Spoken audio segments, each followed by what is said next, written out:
Bonjour à toutes et à tous, bienvenue dans un nouveau podcast. Vous l'avez vu hier, on s'est occupé des previews pour le premier tour de playoff de la conférence Est, playoff de 2021, hein, on se localise dans le temps. Je suis toujours accompagné, bon aujourd'hui on n'est que deux, hein, petit souci du côté de Mathieu, mais je suis toujours accompagné d'Aurélien qui lui sera toujours là. Comment ça va Aurélien? Ça va. Je suis un peu triste du coup que my man Stephen Curry, tu vois, il soit pas Ouais. en playoff. Mais au moins c'est drôle comme ça, du coup t'as pu foirer ta prédiction et puis voilà. Ouais, voilà, il y a eu, il y a eu une phrase honteuse dans la preview précédente, ce qui peut nous permettre de dire allez l'écouter, n'hésitez pas, avant que les playoffs démarrent, puisque là c'est vraiment très très bientôt le début. On est le jour même, ça démarre d'ici quelques heures, même minutes. Alors attention.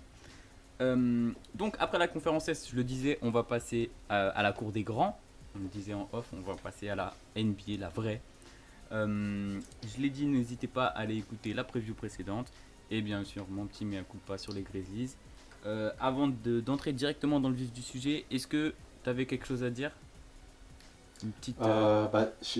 T'avais vu vite fait la récente news, enfin tweet du Woj et tout, l'histoire que LeBron n'a pas été suspendu pour avoir violé les protocoles NBA. Ah, alors j'ai vu, figure-toi que j'ai vu passer ça là dans l'après-midi. J'ai pas fait attention avant tout à l'heure, il y a quelques minutes. Ouais, mais c'est LeBron James, c'est pas grave.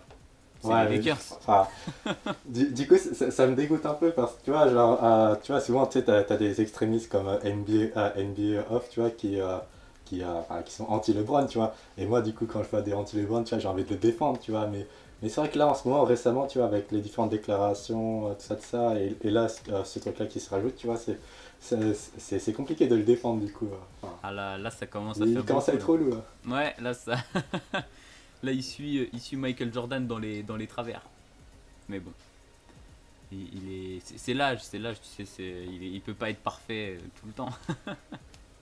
Ouais, il a pas Mais assez dormi à 36 ans. ouais, c'est clair, c'est clair. Là, il a dormi seulement 6 heures ou 7 heures. Non, même pas, parce qu'il était en soirée, il a dû dormir moins que ça. Ça fait des conneries. Ça arrive. Heureusement, j'ai envie de te dire, franchement, qu'il est pas suspendu. On en parlera pendant la preview consacrée aux Lakers et aux Suns. Mais je pense que. Mais même niveau business, en fait, la NBA, ils peuvent même pas se permettre, en fait, je pense. Surtout au niveau business. Ouais. Oui, Surtout. oui, surtout. C'est le seul. Ouais. C'est le seul truc pourquoi il va pas être suspendu. Est-ce que tu as d'autres infos croustillantes comme ça? Ou on y va, Ah, on part direct dans ah, les previews? déjà qu'ils sont un peu dégoûtés du coup au niveau audience que Stephen Curry soit pas huitième du coup parce que là Jazz Grizzlies voilà tu vois niveau audience donc voilà. Ah oui. Alors si en plus il n'y a pas LeBron ah, Non, du c'est coup pas, voilà. c'est pas possible. Mais tiens, tu disais Jazz Grizzlies. On commence par là. On commence avec, On commence par là. on commence avec Vas-y. cette série-là. On Vas-y on est, commence avec le 1-8. C'est parti. euh, je vais me lancer sur la dynamique si tu veux. Ok. Si tu veux faire l'une des deux équipes, moi je veux bien me lancer sur les Grizzlies, comme tu préfères. C'est vrai que pour les dynamiques en général je fais les deux en même temps mais vas-y comme tu veux. Vas-y. Je vais parler un peu des Grizzlies du coup, parce que comme vous l'avez compris, ils viennent de se qualifier après le play-in en tapant les Warriors en prolongation avec un énorme Jamorant. Donc, bon, pour le coup, peut-être qu'au niveau audience, les gens ils voudront voir ce que ça donne Jamorant en playoff. C'est toujours assez intéressant. Donc, ils ont une bonne dynamique au final, surtout que c'est une jeune équipe, on sait, on l'a déjà dit avec les Knicks et les Hawks, ils ont rien à perdre. Donc, ils vont y aller à fond. Ils ont leur effectif au complet, il n'y a plus de blessures. Jaren Jackson, il est aussi chaud. Non, c'est une belle dynamique du côté Grizzlies. Je sais pas si tu as quelque chose à rajouter ou si tu veux qu'on parle du Jazz un peu.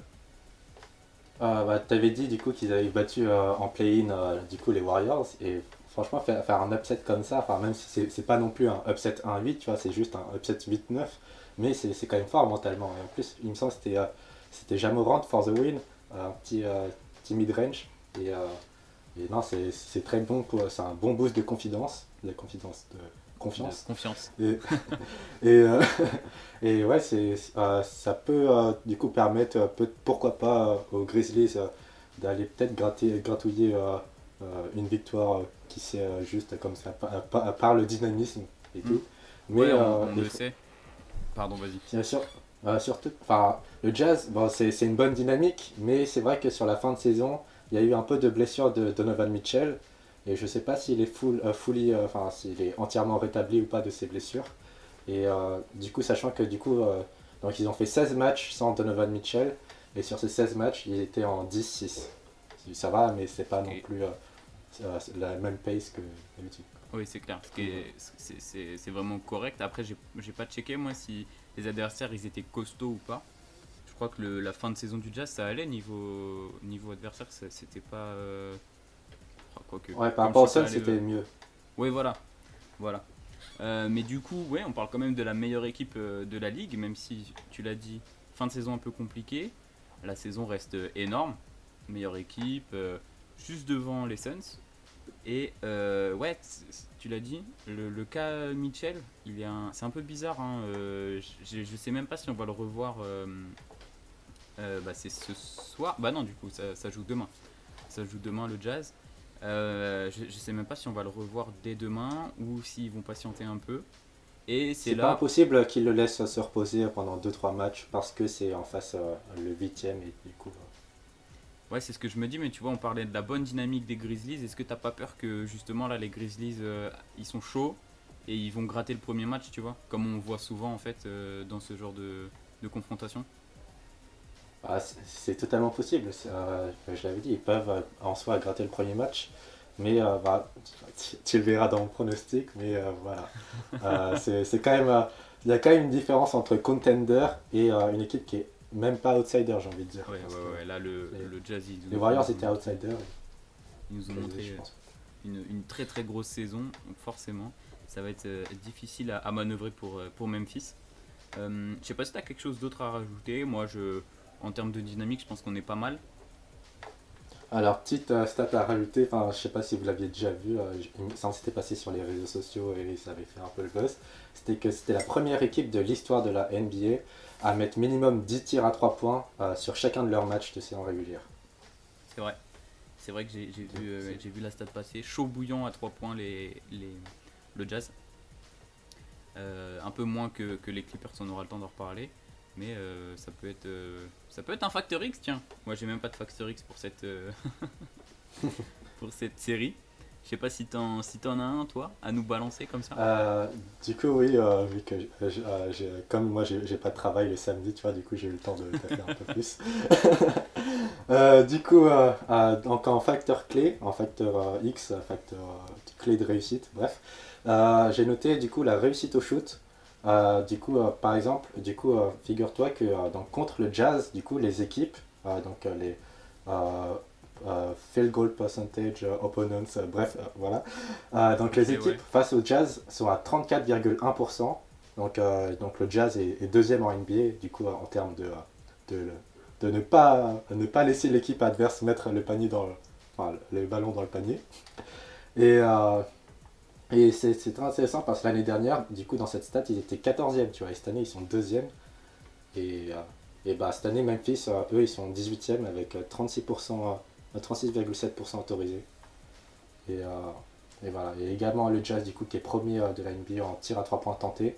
Et d'où également la stat qu'on avait vue. Et le tout, du coup, à 38,9% quand même, du coup, à 3 points. Et du coup, Hmm. c'est pour ça que je pense que ça va se jouer quand même sur l'adresse. Parce que du coup, là, on l'avait vu par exemple sur le match Grizzlies Warriors. Que c'est vrai que sur un match, tu vois, il suffit que tu aies quelques role players qui commencent à prendre feu et puis tu peux gratter un match. Mais sur une série, quand même, c'est quand même, je pense, la régularité, du coup, Ouais. sur toute une saison qui va être montrée sur une série à 7 matchs.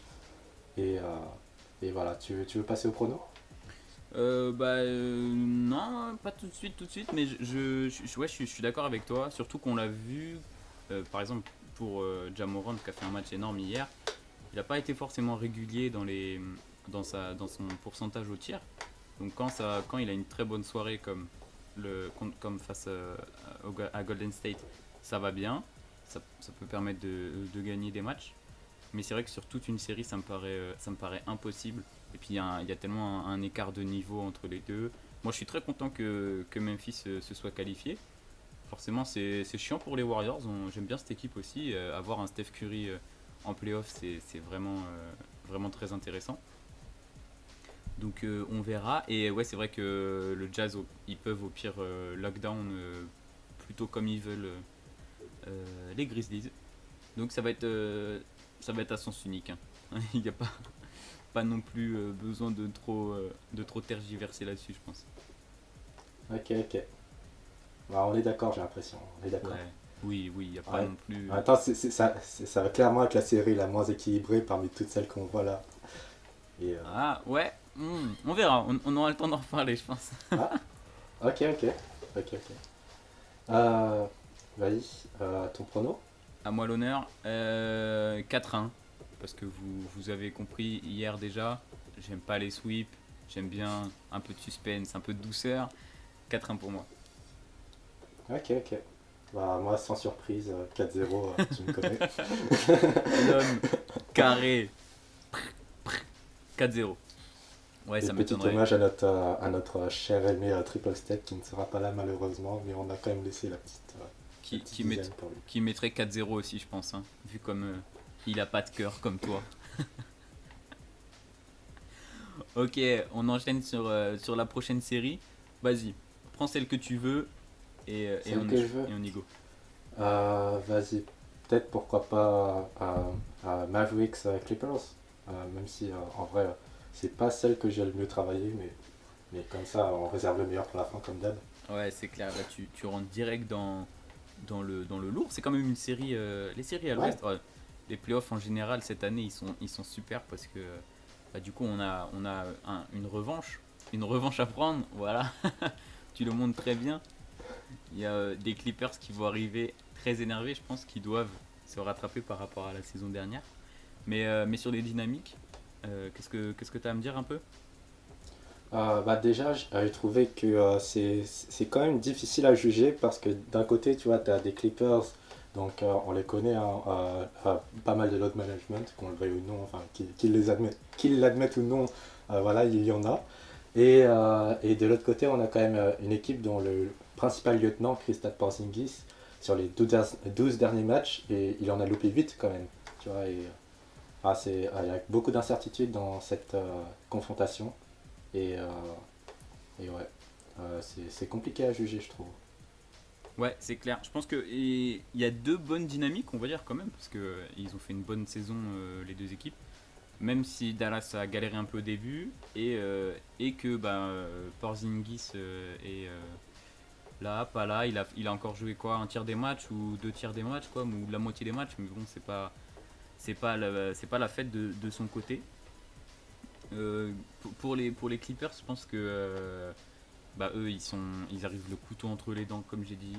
Ils vont pas blaguer, ils vont pas vouloir s'attarder face à Dallas, surtout avec le niveau de jeu que nous montre Doncic. Voilà. Une fois qu'ils auront réglé le problème Doncic et encore même si lui est fou sur le terrain, autour il y a des bons joueurs, mais voilà quoi, il va être trop esselé face à l'armada de Los Angeles. Donc ça va me paraître compliqué. Et ouais, les Mavs, du coup, tu l'as bien dit, hein, bonne dynamique et un peu moyen côté Luka un peu esselé, quoi. Après, tu parles d'un Luka esselé, tu vois, mais il me semble en tout cas que l'année dernière, genre, j'avais pas l'impression que les Clippers, même avec Paul George, même avec Kawhi Leonard, qu'ils aient vraiment trouvé la recette parfaite pour pouvoir le contrer. Alors, et quand même, au final, on s'attendait à une série pas du tout équilibrée, et au final, c'est quand même allé en 6 matchs l'année dernière. Et Ouais, non.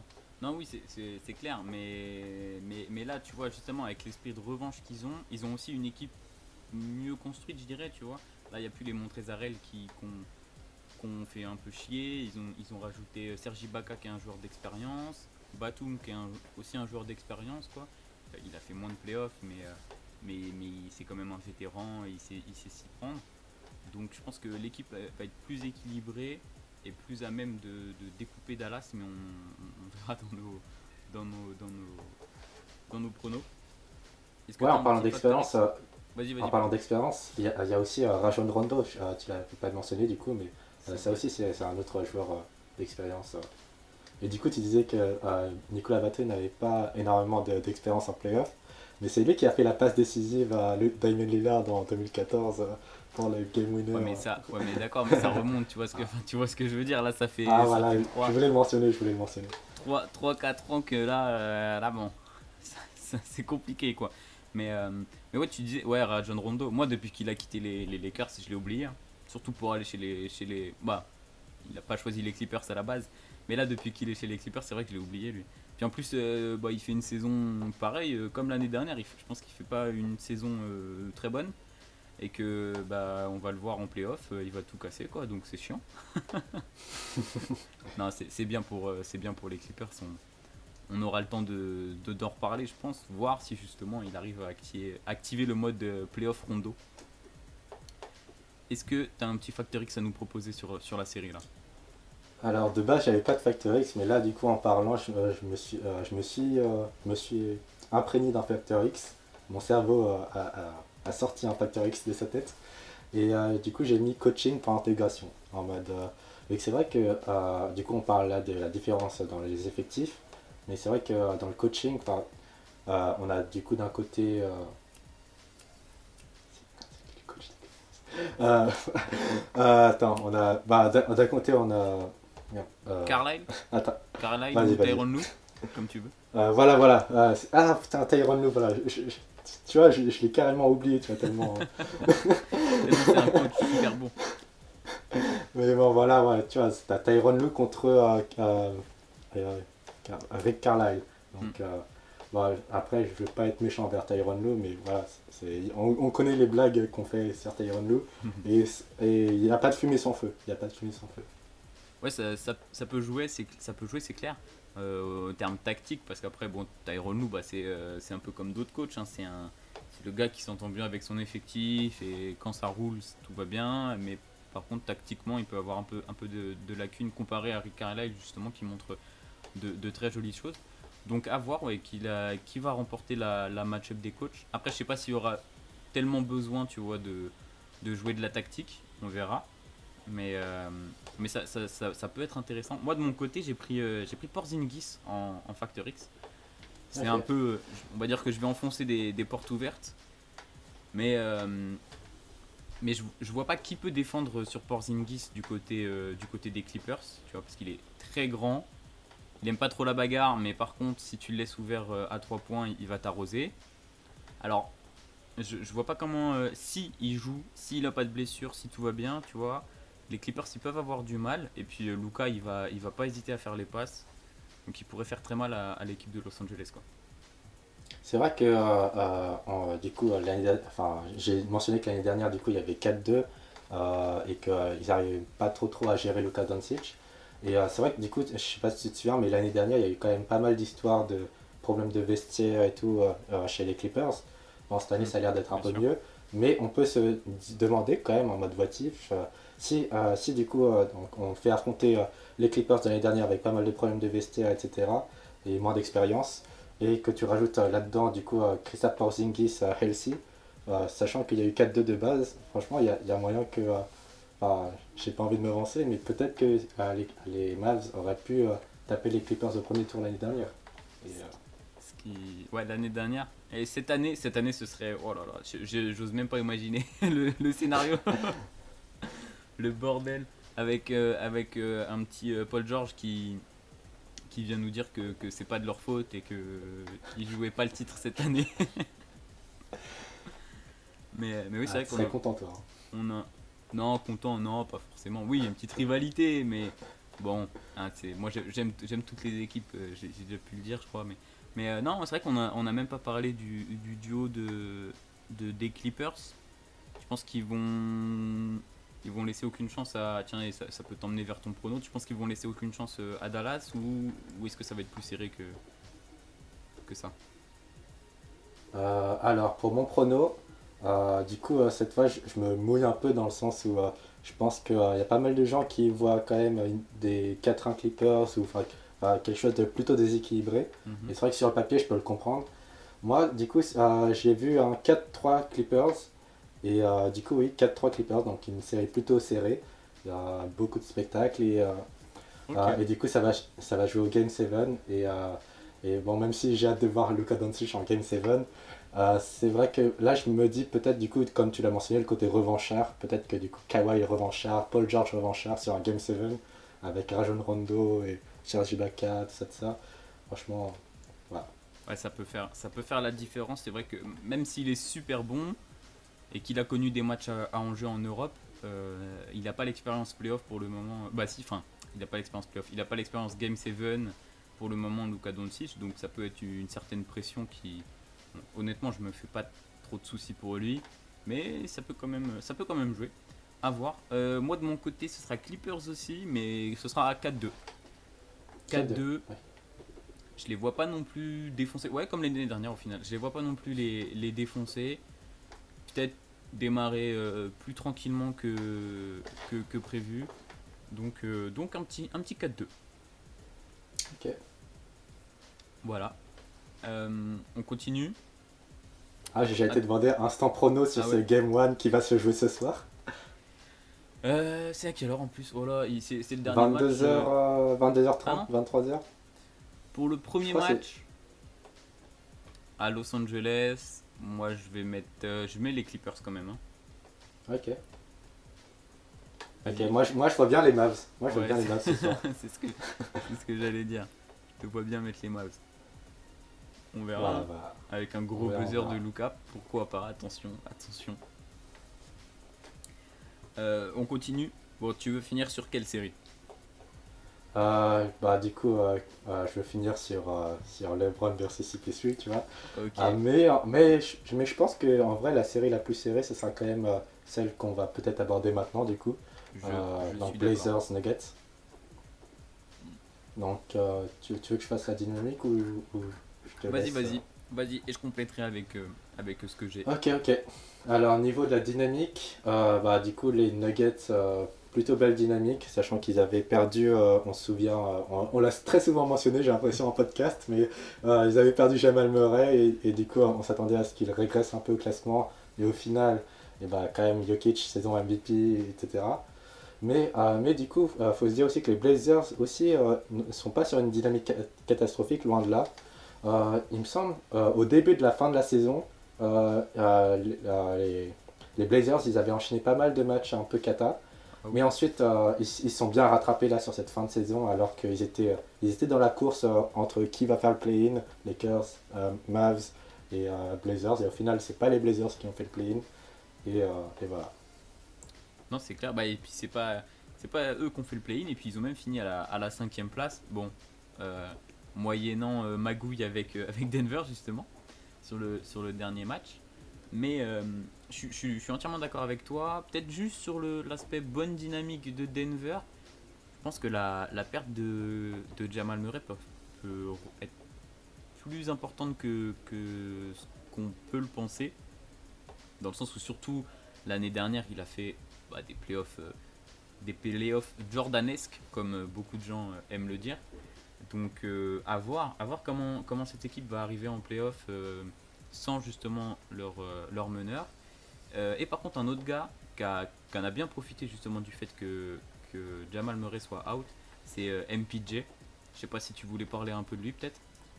Ouais, bah justement, comme tu disais, comme tu parlais de la blessure de Jamal Murray, j'allais dire que un point positif de cette blessure, malheureusement, enfin, heureusement, enfin, bref, euh, c'est justement du coup Michael Porter Jr., qui, il me semble, fait partie des 3 finalistes pour le MIP, il me C'est semble, ça, qui a été c'est ça. Et euh, pour un à la, sophomore, c'est assez étonnant finalement. ouais, à la fois surprenant et en même temps quand même mérité, quand Oui. même. J'avais vu des stats, comparaison avec Will Chamberlain, voilà quoi, c'est Bah, c'est pas plutôt lui, pas mal. c'est pas lui qui finit avec le meilleur pourcentage. Euh, field, Le effective field goal Ouais, percentage, ouais, quelque ouais, chose ce comme ça. truc-là, ouais. avec Ouais, ouais, ça devait être ça. Ouais, ça devait être un ça. 64%, même au-dessus de Zion justement, parce que ça m'avait beaucoup étonné de voir cette stat et je me suis dit attends c'est pas possible, il peut pas être au-dessus de Zion. Et en fait je pense que Zion doit être deuxième, tu vois, ou pas loin quoi. Mais ouais je crois que ouais, il fait une saison magnifique.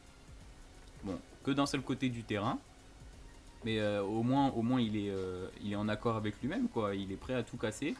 Et donc à voir ce que ça va donner, face à Portland qui n'ont pas non plus une défense exceptionnelle. Donc il peut faire très très mal. Et pour les Blazers, ouais, je pense que tu as très bien résumé hein, le petit moment, le petit passage à vide avec la blessure de Lillard. Et puis par contre, la fin de saison, Lillard, il est très très chaud. Hein. Lui, c'est pareil, il n'est pas dans le top 3. Il n'y a que 3 joueurs dans un top 3, forcément, pour, pour les finalistes MVP. Mais il cause assez fort. Alors, les, Portland sont peut-être un peu bas et il fait peut-être une moins bonne saison que Curry. Mais en tout cas, moi, je l'aurais bien vu sur la troisième marche aussi, tu vois. Donc, Ok. assez costaud la dynamique des deux côtés. Avec, je pense, un petit avantage pour les Blazers quand même. Petit avantage sur les Blazers. Ouais. Et ce serait quoi ton facteur X du coup, si t'en as un là qui vient? Là, tout de suite, je l'ai dit, ils n'ont pas une bonne défense, les Blazers. Et Ouais. ça va me permettre de parler d'un joueur dont on n'a même pas prononcé le nom pour l'instant. Mais si ils arrivent à bien gérer Jokic, tu vois, ce qui paraît très compliqué parce qu'avec des Nurkic, des Kanter, ça va. Kanter, c'est pas le meilleur des défenseurs. Mais j'ai regardé, j'ai eu le temps quand même de checker les matchs qu'ils ont fait les uns contre les autres. Je crois il y a 2-1 pour Denver. Mais Jokic n'a pas fait ses meilleurs matchs. Alors il y a un match où il a joué que 16 minutes. Je sais pas s'il était sorti pour technique aucune idée. Ou petite blessure. Mais comme il n'a pas raté de match après, hop, j'ai pas envie de dire de bêtises. En tout cas, à voir comment du coup Portland va s'occuper de Jokic de leur côté du terrain. Savoir s'ils vont réussir peut-être soit à bien défendre sur lui, ce qui me paraît assez complexe, ou même à le faire sortir de ses gonds, tu vois, parce que on connaît la mentalité serbe, tout ça. Il peut peut-être péter les plombs, après il est pas là pour ça, évidemment, je pense qu'il se rend compte de l'enjeu qui va arriver, quoi, parce qu'ils sont finalistes de conf l'année dernière. Donc il faut pas moins bien faire en général. Hein. Ça va être compliqué. Hâte de voir comment Portland ils vont gérer Jokic en défense. Quoi. Intéressant, intéressant. Bah, moi aussi également, en Factor X, du coup j'avais le côté défensif. Donc la défense intérieure, du coup, donc ça revient plus ou moins à la même chose. Du coup, intérieur, ça va être surtout à Jokic, mais bon voilà. Bref, intérieur, du coup, des Blazers. Blazers qui sont quand même 29e defensive rating. Oh Donc oui. c'est pas folichon, tu vois. Et, et du coup, voilà. Et la dernière fois, le dernier podcast, tu vois, j'ai pas pu vraiment travailler énormément parce que j'avais mes examens et tout. Et du coup, là pour celui-là, tu vois, j'ai fait un petit effort et tu seras content parce que du coup, c'est le retour de statistics. Et, Vas-y, envoie-nous ça. par exemple, tu vois, donc les Blazers, du coup, cette saison, tu vois, donc 44,8% de leur possession, c'est des 3 points, tu vois. Et donc ils sont troisième en NBA, du coup, en pourcentage de 3 points par possession. Et petite référence, du coup, donc là on est en 2021, le troisième, du coup, il a 44%. Et en 2016, du coup, le troisième était à 37%. Et je vous laisse imaginer qu'encore avant, c'était encore plus bas, etc. Euh, et donc, en comparaison, du coup, en contraste de style, les Nuggets, eux, ne sont qu'à 38% de 3 points par possession, ce qui fait qu'ils sont quand même à 61,5% de possession qui se finit sur un 2 points. Mhm. Et sur ces nombreuses possessions, ils en rentrent quand même 55,2%. Donc, ils sont 6e de la NBA, là, comme on peut le voir sur là. Ouais. Et du coup, c'est pour ça que j'ai sorti cette stat, parce que du coup, la défense intérieure va être importante, je pense, sur cette série où, on le sait tous, dans les playoffs, on ne rentre pas autant de 3 points ouverts qu'en saison régulière. Et du coup, pour rentrer des 3 points ouverts, il faut soit du coup utiliser de l'ingénierie offensive de coach, ou alors faire des drives et kicks et tout et tout. Et, euh, et du coup, voilà, c'est pour ça qu'en playoff, il y a un peu plus de 2 points que de 3 points. Et du coup, la défense intérieure va être clé cette match-up. Pour les Blazers. Ouais, et puis surtout bah, quand t'as Jokic qui est capable de tout faire en fait, ça aide. Hein. Même en tête de raquette, il peut lâcher des bonnes passes backdoor, que ce soit des no-look ou des passes dans le dos, tout ce que vous voulez. Donc c'est clair que ça va être intéressant. Est-ce que tu veux passer au prono ou t'as un autre petit Vas-y. truc à dire? On va, en même temps de passer au prono, je vais mentionner quand même le fait que du coup on n'a pas parlé pendant qu'on parlait, du coup oui on ne parle pas pendant qu'on parle. Et du coup donc Aaron Gordon quand même on l'a pas trop mentionné, mais du coup au moment du transfert de Aaron Gordon vers les Nuggets, il y a pas mal d'observateurs qui se sont dit ok, avec ce trade ils sont passés de outsider à contender. Et du coup, on peut se dire que quand même, malheureusement, du coup, parce que Jamal Murray sera blessé, du coup, leurs chances de titre sont quand même réduites. Mais c'est quand même des bons outsiders quand même. Et c'est pour ça que même si certains, du coup, voient bien un petit upset, moi, je verrais bien plutôt un 4-2 pour les Nuggets. Ok, donc ah ouais, des Nuggets assez costauds qui se basent du coup sur leur puissance intérieure. Et bah écoute, moi je vais mettre un 4-3 pour Portland. Je vois bien Oh, Portland upset ça et finir à Denver. Ce qui, Game euh, 7! ce qui est ouais, ce qui serait très fort honnêtement. Ils l'ont déjà fait. Du coup, c'est aussi un peu un remake. Ils l'ont déjà fait en 2019 avec un énorme CJ McCollum. Et justement, on n'en a pas parlé, mais je pense que on a parlé évidemment de Murray absent. Je pense que la puissance offensive du backcourt de Portland peut faire très mal à Denver. Donc à voir, peut-être que je vais me tromper, tu vois. Mais avec un leader aussi fort que Lillard dans les fins de match serrés et un McCollum qui a fait un début de saison incroyable, après s'est blessé.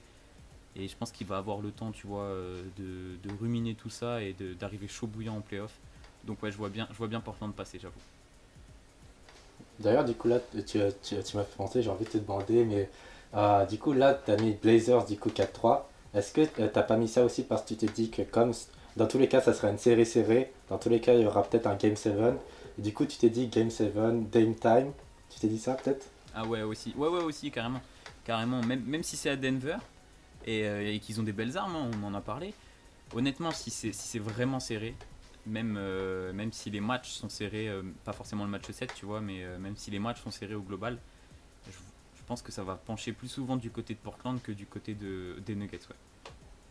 Ok, bah du coup, c'est pour ça que je t'ai posé la question, parce que je voulais quand même mentionner le fait que, du coup, ouais, on connaît le clutch time, c'est le Lillard time, mais il faut rappeler quand même que les Nuggets, le corps des Nuggets, du coup, Jokic, Murray, enfin bon, du coup maintenant il n'y aura pas Murray, mais enfin, l'équipe des Nuggets entourée de Jokic, c'est quand même une équipe très solide mentalement, qui l'année dernière a quand même la première équipe à faire deux 3-1 comeback C'est vrai. sur les mêmes playoffs.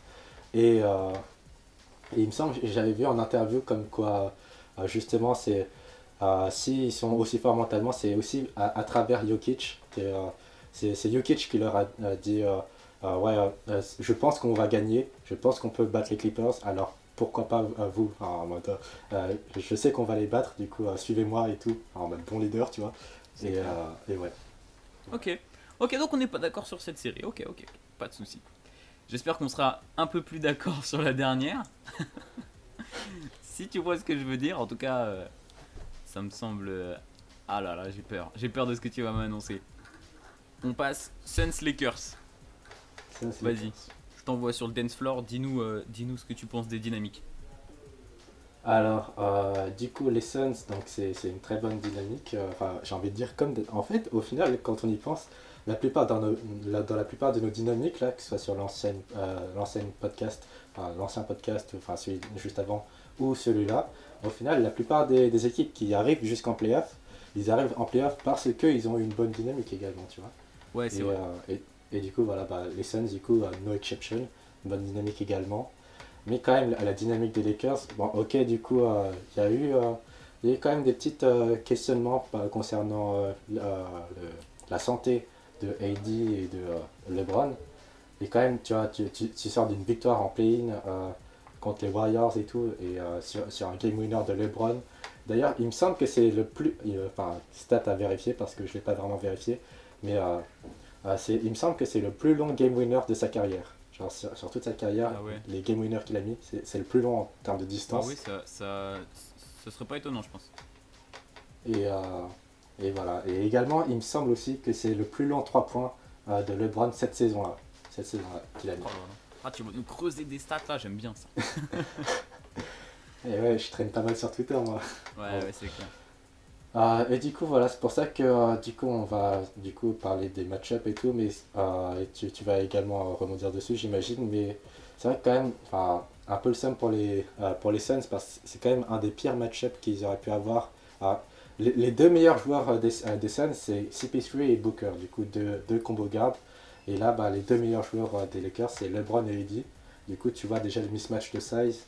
Et ah, je sais pas si DeAndre Ayton pourrait permettre de stopper AD, mais bah, on en reparlera dans le facteur clé.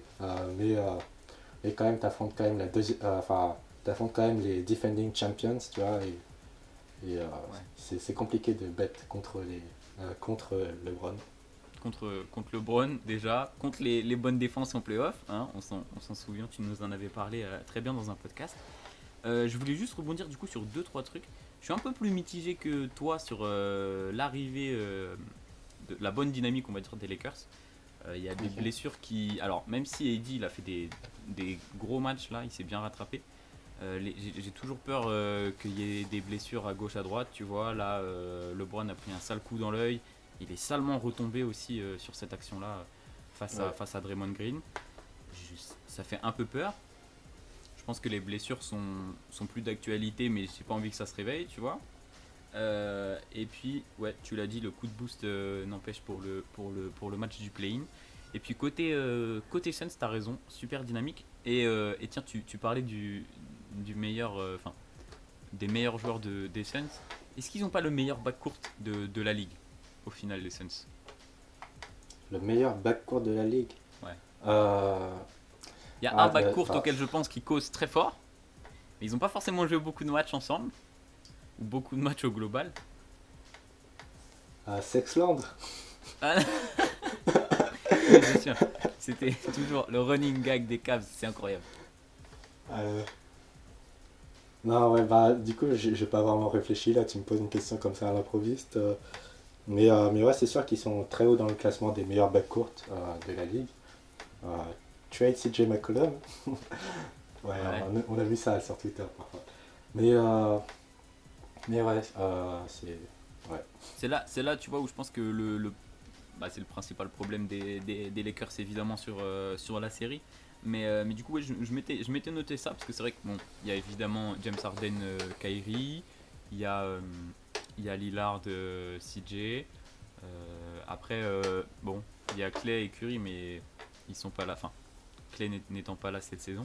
En tout cas, c'est le backcourt qui fait la plus belle régulière avec le plus de matchs, hein, parce que bien sûr les Nets sont finis deuxième également, mais en termes de bilan, les Suns sont bien au-dessus. Voilà, c'était juste un petit point que je voulais aborder. On passe au Ok. Factor X. Ok. Qu'est-ce que t'as à nous dire? Vas-y. Alors en Factor X, bah, sans surprise, c'est la santé du combo AD LeBron. Tu l'as mentionné du coup qu'il était quand même vachement mal retombé sur l'action là avec Draymond Green. Même si on s'est bien marré quand il a dit qu'il a vu trois arceaux. Mais peut-être qu'il en fait un peu beaucoup, tu vois. Mais en même temps, voilà, tu vois, tu te prends des doigts dans les yeux, tu vois, ça fait pas, c'est pas agréable. Et, Rarement. au-delà des doigts dans les yeux, ouais, la retombée, c'est vrai que quand t'as 36 ans et tout, tu veux éviter ce genre de choses. Et également Eddie, du coup, donc tu as dit qu'il avait fait quand même quelques bons matchs, mais que c'était pas non plus confirmé qu'il était à 100%. Du coup, pour moi, c'est la santé globale du coup, ces Lakers, c'est un peu tout ce qui les retient en fait. Parce que tu vois, ils ont la meilleure defensive rating. Et toi et moi, on aime beaucoup la défense et on sait à quel point c'est important en playoff. Et voilà. C'est clair, non, je suis entièrement d'accord. J'avais le même, pour rien te cacher, j'avais le même facteur X. Hein, c'était vraiment, on enfonce des portes ouvertes là, mais s'il n'y a pas LeBron, alors, s'il n'y a pas Eddie, ça va être très compliqué. S'il n'y a pas LeBron, c'est absolument mort. Même Eddie tout seul, tu vois, je le vois pas forcément y arriver. Donc, elle se joue principalement là, la série, je pense. Mais là, du coup, comme t'en as parlé brièvement, moi je vais prendre comme facteur X la raquette. En tout cas, comment le front de courte des Celtics, oh là, des Suns va réussir à contrer le front de courte assez grand et assez physique si Drummond joue. Mais j'ai pas envie que Drummond joue des Lakers. Il y a des bons défenseurs, des très bons défenseurs, même DeAndre Ayton, il fait une saison défensive incroyable. Michael Bridges, bah pareil. Et ils ont Jay Crowder. Alors ils ont des très bons défenseurs. Après, est-ce que ça va être assez grand, assez mobile, tu vois, pour contrer tout ça ou assez costaud? Parce que Michael Bridges, il pourrait se farcir LeBron James. Mais en termes de gabarit, il y en a un qui a des bras 3 fois plus gros que l'autre. Puis même en termes de coffre et tout. Donc ce sera à voir. S'ils commencent à poser des problèmes au fond de courte des Lakers, là les Suns, ils peuvent clairement avoir leur chance, je pense. S'ils se font broyer par Heidi tous les soirs, ça va être beaucoup plus compliqué. C'est vrai que franchement, en vrai, les Suns, ils ont toutes leurs chances. Hein. Là, dans les pronostics peut-être qu'on sera un peu plus biaisé du coup, parce que c'est vrai qu'on a du mal, nous, on a du mal à s'imaginer quand même un LeBron sortir au premier tour, tu vois. Oh oui. Mais techniquement, tu vois, techniquement, c'est loin d'être impossible, tu vois, c'est loin d'être impossible. Ça prouve du coup la bonne, la- le bon fond de jeu des Suns, l'effectif qu'ils ont et le potentiel qu'ils ont. Et, Ah, c'est sûr, ouais. c'est sûr. On en a à peine parlé, mais c'est vrai que niveau coaching, ça a très bien géré. Chris Paul, évidemment.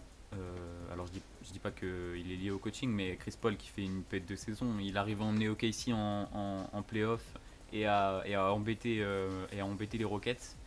Donc, je vois pas pourquoi il pourrait pas aller loin cette année en 2021. À voir. Moi, j'en ai pas envie, évidemment. Et j'imagine pas l'upset. On va arriver sur les pronos. De toute façon, je pense on a globalement tout dit. Je n'imagine pas l'upset, non, n'importe quoi. Je n'imagine pas les Suns passer, mais, ça m'étonnerait pas non plus qu'ils passent, quoi. Donc, à voir.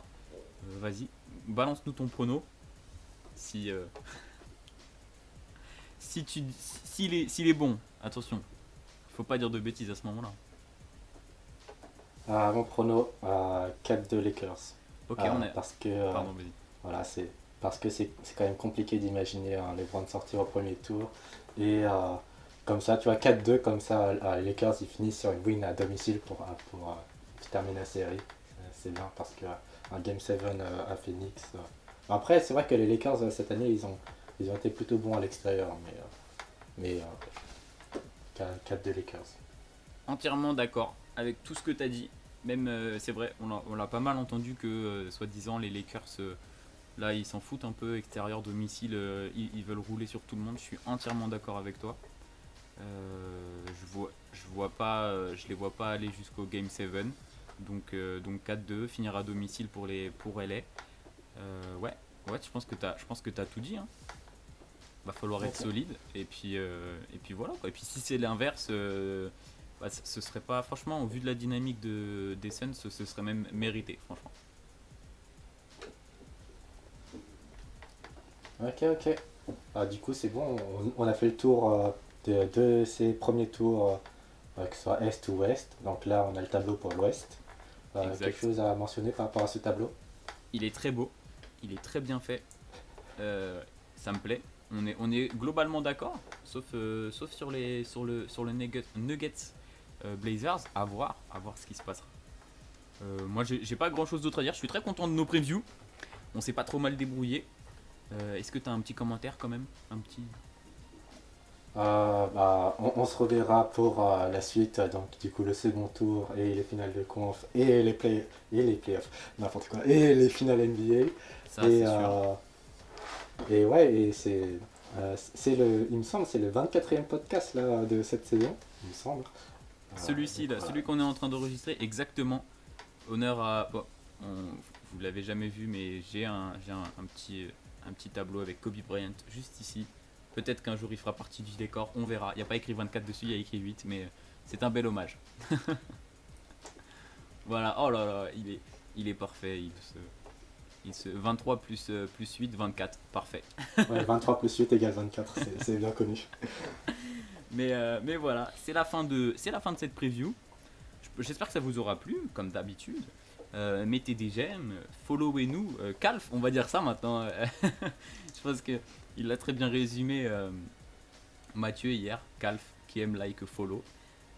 N'hésitez pas.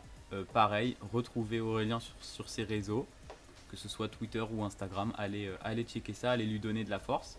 Et puis on se retrouve, il l'a déjà dit, très bientôt. Peut-être pas pour les previews, peut-être un peu avant, on verra si on a envie de parler d'une équipe en particulier, d'une série, quelque chose comme ça. On prendra le temps d'en discuter. Mais voilà, c'était Lenny et Aurel. Puis on vous fait des bisous, on vous dit salut.